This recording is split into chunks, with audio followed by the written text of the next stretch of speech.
Do you believe in magic? In a young girl's heart, how the music can free her whenever it starts, and it's magic. Do you believe in magic? Does your plug-in fade too fast? Try Febreze Fade to Fi Plug. It has built-in technology to digitally control how much scent is released to smell first day fresh for 50 days. La la la la la. This is who I am. Sorry, not sorry. Our Alyssa Milano exclusive Untold Stories from her new memoir. She also talks about her charmed feud with Shannon Doherty. Oh, I want to hear all about that. It's very interesting. We're with the Voice Coaches celebrating 500 episodes. That's amazing. And a huge thank you to Miss Darby Stantrill. You're not a guest anymore. You're our friend now. So please come back. Thank you for being here. Thanks for having me, you guys. Absolutely. No, it was a lot of fun. Yeah, season 2 of Lock and Key is streaming on Netflix. So watch. Happening now. 2 children killed and several others injured. We're learning more from Kerrville police about a deadly drag racing incident over the weekend. And a 73-year-old man on trial accused of shooting and killing his wife. We're in the courtroom for the first day of testimony next.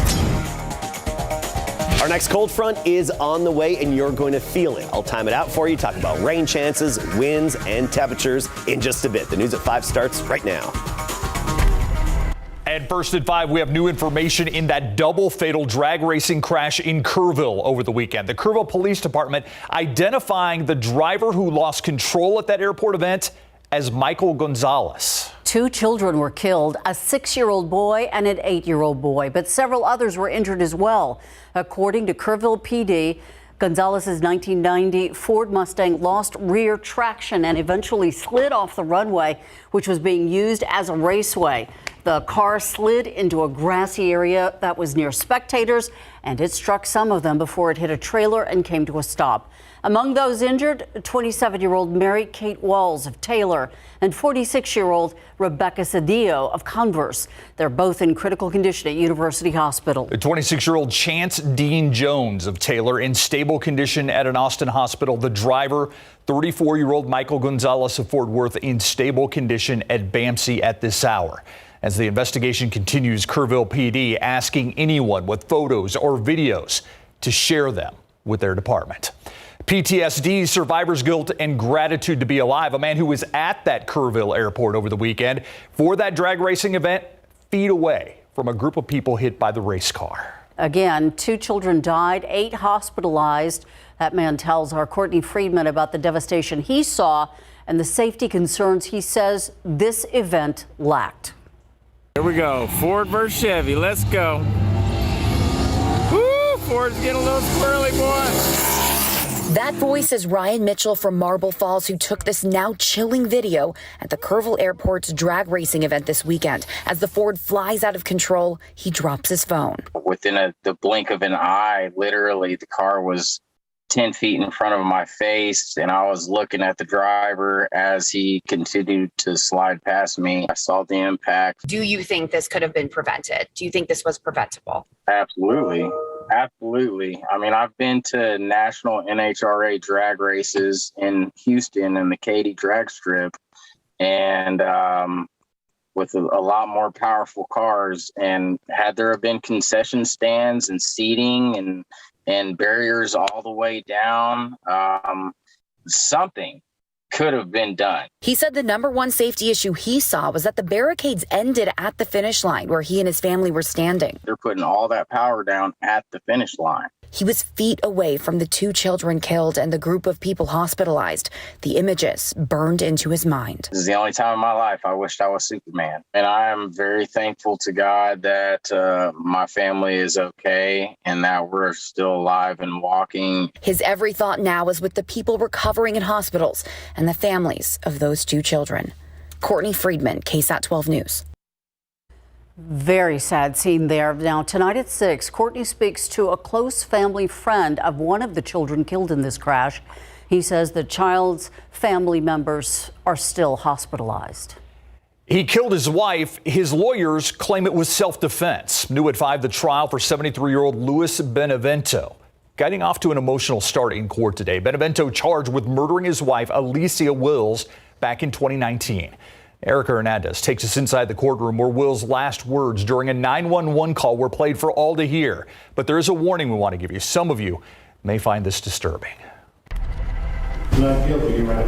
Luis Joseph Benevento is facing a first-degree murder charge. He's accused of shooting and killing his wife of only 9 months, Alicia Willis, back on May 22nd, 2019. During opening arguments, the state laid out their case. We believe that when you hear all this evidence, you will have to find beyond a reasonable doubt that the defendant, Luis Benevento, murdered his wife.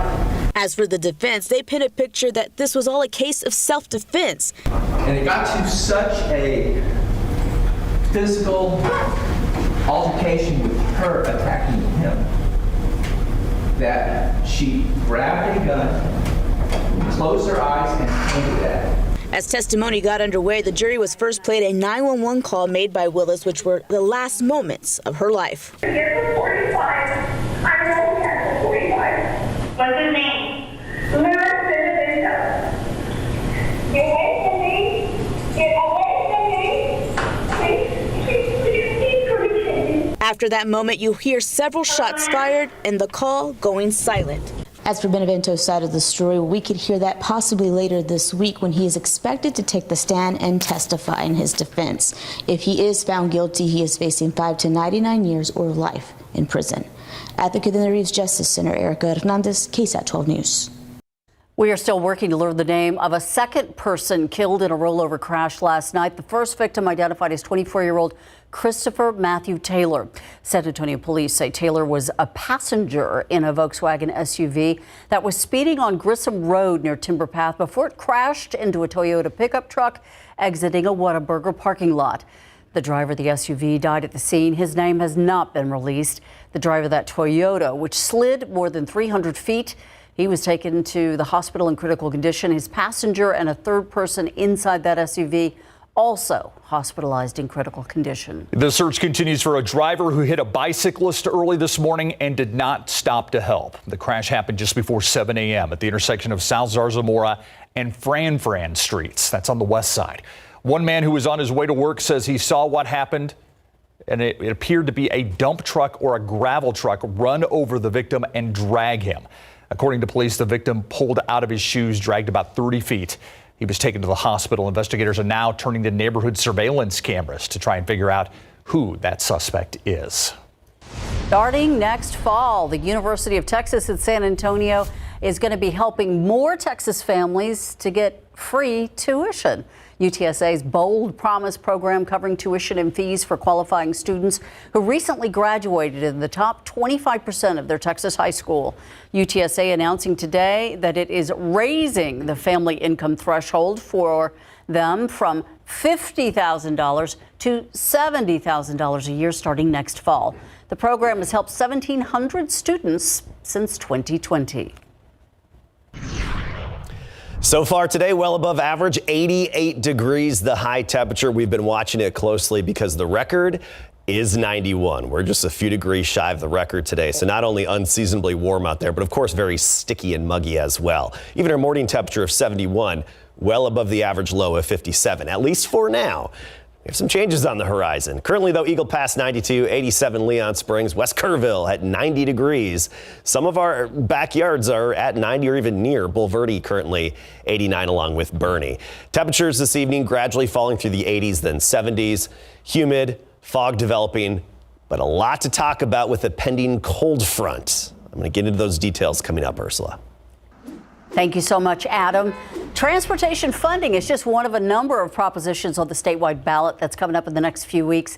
And early voting is now underway. Our Samuel King joins us now. Sam, Prop 2 applies to county governments. Steve and Ursula would give counties the same tools that cities have when it comes to funding transportation improvements. It would allow counties to borrow against future tax revenues to help pay for road and other transportation improvements, but only in certain areas. Opponents say it would lead to more debt and possible tax rate increases, but supporters say that's not necessarily the case, and passage of Prop 2 will help counties pay for more of the cost of fast growth. We'll have more on that coming up at 6 tonight. But looking at traffic this evening, this is developed here on 410 at Ingram, a crash there, and you can kind of see the heavy traffic there. So watch out for that approaching Military this afternoon. Also seeing some delays on 151 between 410 and 1604, 12 minutes now between 410 and 1604. We had some construction near Wiseman, and we're still seeing some delays in that area, as we often do.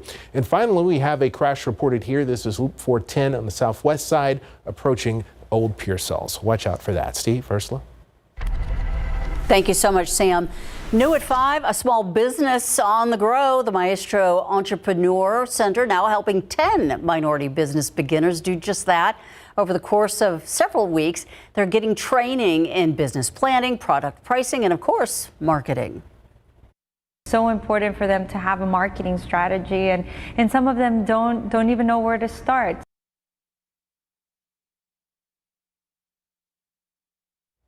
One of those businesses is starting with a prayer. Consumer reporter Marilyn Moritz has the story of Senior Blessings, a business where the bottom line is love.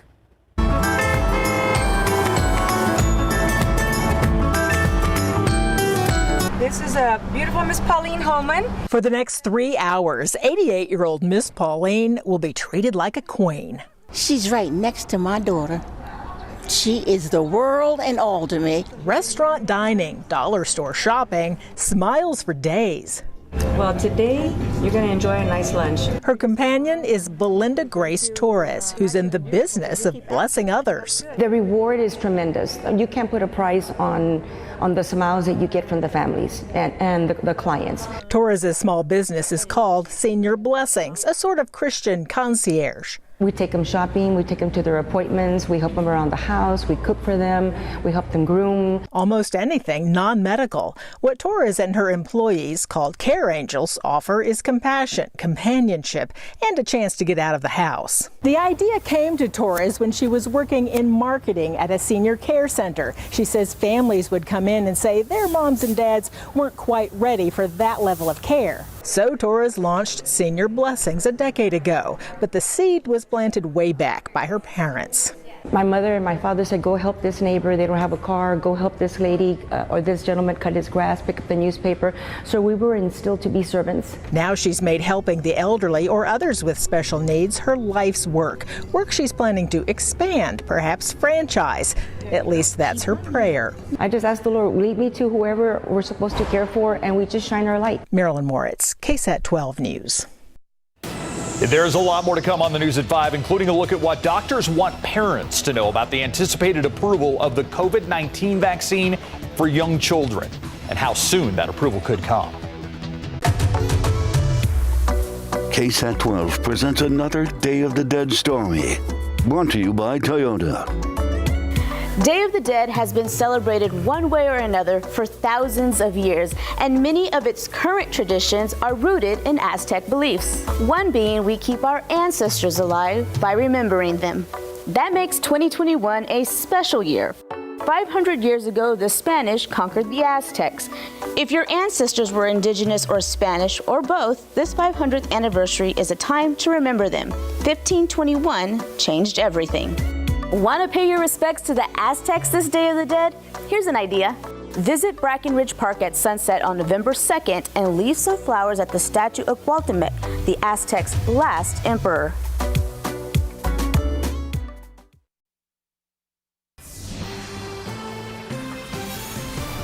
We've got a big week ahead on the COVID-19 vaccine front. Federal health officials are expected to give the green light this week on expanding vaccine eligibility for younger children. An FDA advisory panel meeting tomorrow, and the FDA chief is expected to sign off. The CDC's sign-off would come next, allowing kids ages 5 and 11 to get vaccinated with 1/3 of the adult dose.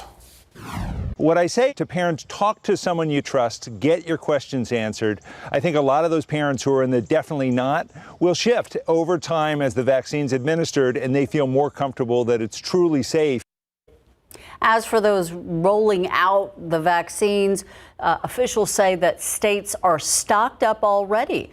Doctors are already encouraging parents to start booking their appointments for their kids, saying it's not too soon.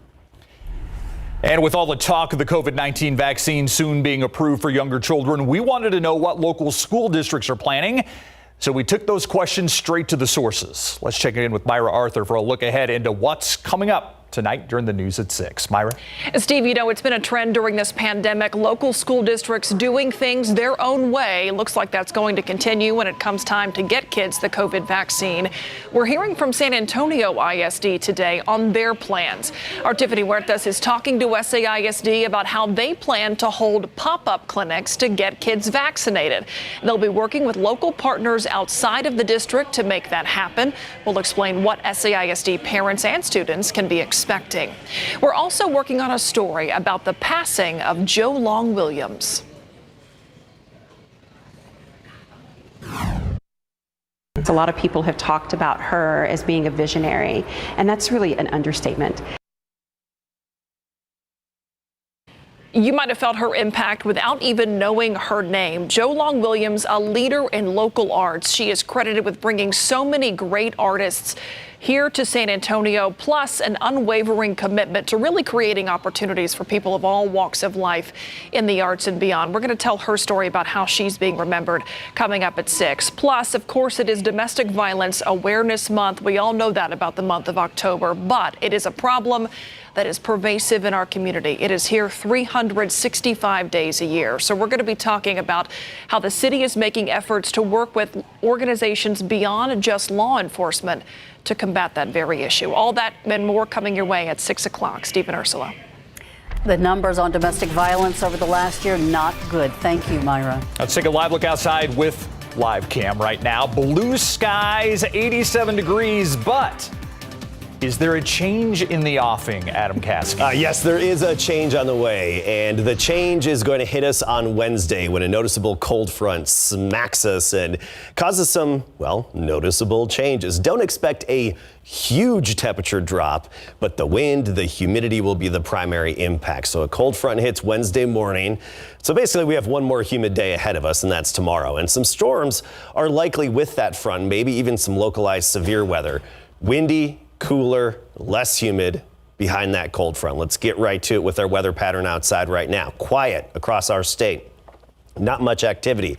We've been talking about Hurricane Rick and now its remnants over central Mexico. We will get some of the upper level moisture from the remnants of Rick, but it's not going to have a big impact on our rainfall potential around here. What we're watching is the big plume of moisture, atmospheric river. You probably heard that term a lot lately, especially if you were watching Sunday Night Football, slamming the Bay Area. Moisture coming off the Pacific and just pummeling the West with rain the past several days, and that's good. They need the rain. They need the moisture, but this big disturbance associated with it, notice how sharp and pronounced the dip in the upper level flow is. That's going to be heading our way, moving through our area. We'll get clipped by the southern edge of that, likely triggering some showers and storms tomorrow night, and then behind it, pushing in the big noticeable changes because of a cold front associated with it. So let's talk about our futurecast here. Tomorrow morning, we wake up to low clouds, areas of fog, maybe some drizzle, and a lot of dew on the ground, so some damp areas on the roads. Some sunshine into the afternoon. This is 3 p.m., but notice a few little hits on the radar screen possible. That's from the remnants of Rick, currently over central Mexico. Can't rule out a stray shower or two or even an isolated thunderstorm, especially east of I-35. That would be tomorrow afternoon. However, more storms are likely late tomorrow night through very early Wednesday morning. Notice 2 a.m., some storms gathering potentially in the hill country, clipping San Antonio a little closer to sunrise on Wednesday, and then quickly moving out of here. And there is the chance that some of those storms could become strong to severe. So that's something we're watching. And then behind that front during the day Wednesday, boy, that wind's going to be picking up. Take a look at our futurecast. Tomorrow, it will be gusting around 20 to 25 miles per hour. Cold front hits around sunrise Wednesday. This is 7 a.m. Wait till the afternoon. Look at our predicted wind gusts by 1, 2 o'clock. We're talking 30 to 40 mile per hour wind gusts out there. So Halloween decorations need to be either deflated or anchored down extra well come tomorrow evening and especially on into Wednesday. 92 Pleasanton and Hondo now, 86 in San Antonio. Dew points, of course, up in the low to mid 70s. We're feeling the mugginess out there. That humidity's gone, though. If you don't like the humidity, you're going to love Wednesday all the way into Halloween, as you're not going to notice any humidity out there. So this evening, of course, still in the humid air, fog developing. We'll have some fog tomorrow morning at 71 degrees. A little bit of sunshine by the afternoon, 86. Look at those temperatures, though. Highs closer to 80 Wednesday through Saturday, and mornings upper 40s behind that front by Friday. And you know I'm looking at Friday. I'm looking at the parade. Oh, yeah? 80, low humidity. That'll be great. It ought to be perfect. Yeah. All right. The Spurs. Welcome a team in turmoil, I guess you'd say. Yeah, but they got back on the winning side last night, but the Spurs are on the losing side coming off of their 2 losses. When we come back, the Spurs prepare for that Lake show tomorrow night with LeBron James coming into town. We'll let you know. And is Tyrod Taylor returning to the Texans anytime soon? Please say yes. Coming up. Our San Antonio Spurs face another tough challenge tomorrow night when they host the Lakers in their 3rd home game of the season. That's after coming off back-to-back losses to the Nuggets in Denver, 102-96 on Friday, and to the defending NBA champion Milwaukee Bucks, 121-111 on Saturday night. Despite the fact the newest member of the Spurs starting lineup shot a career-high 7 3-pointers and led the Silver and Black with 25. That, of course, Doug McDermott. How did these young guns feel about going up against a team with high-profile veterans such as LeBron and Carmelo? I think people are just smarter, taking care of their body, putting more money into their body and stuff like that, and it's extending careers, so it's exciting to see. I mean, Melo playing at a high level, everybody they're calling old that's still playing at a high level. All right, looking forward to it. Tomorrow will be live starting at 5. The Lakers are coming off a shaky start of their own. After losing the first 2 games of the season, the Lakers bounced back last night in Memphis with a 121-118 victory. This game was not decided to the final seconds. First, the Lakers had to survive Ja Morant's explosion with 40 points, including a career-high 5 3-pointers. The purple and gold counter with old-school Carmelo Anthony, who led the Lakers with 28 points, moved past the late Moses Malone as the 9th all-time leading scorer in NBA history, giving him 27,423 points. Still, Morant had a chance to tie the game in the closing seconds after he's fouled behind the 3-point line, but he missed his 3rd and final free throw, and the Lakers escaped with a 121-118 victory. Pro football coverage powered by Davis Law Firm. After being unable to score a touchdown for the 3rd time in 4 weeks, the Houston Texans will start Tyrod Taylor back at quarterback if he proves on Wednesday he's healthy enough to go. That's after Taylor injured his hamstring in the 2nd game of the season on a touchdown run. Has not been able to even practice since that time, leaving the Texans with a rookie at quarterback in Davis Mills. Against the undefeated Arizona Cardinals, the Texans got out to a 5-0 lead, thanks in part to a safety by the defense. But after that, it was all Cardinals in the 31-5 rout for their 6th straight loss. How much of a boost for the Texans would be the return of Taylor? I mean, he was our starting quarterback. And when he's healthy, he'll be our starting quarterback. And obviously they knew that. So obviously it would be a boost if he's healthy and ready to come back. And hopefully a lot of these things that are happening right now, not because of him, but, you know, we need a lift right now. And the latest on Deshaun Watson has Miami team owner Stephen Ross backing off of having his staff work out a trade for the embattled quarterback. That's according to Peter King of NBC Sports. Now it appears just the Carolina Panthers are the only other team interested with a trade deadline set for November the 2nd. And guess whose name has popped up in the head coaching vacancy at Texas Tech? I can guess. I'll give you a hint. Birds up. Yeah. Thanks, Greg. You got it. We'll be right back. Thank you so much for watching the News at 5 with us. World News up next. See you back here at 6.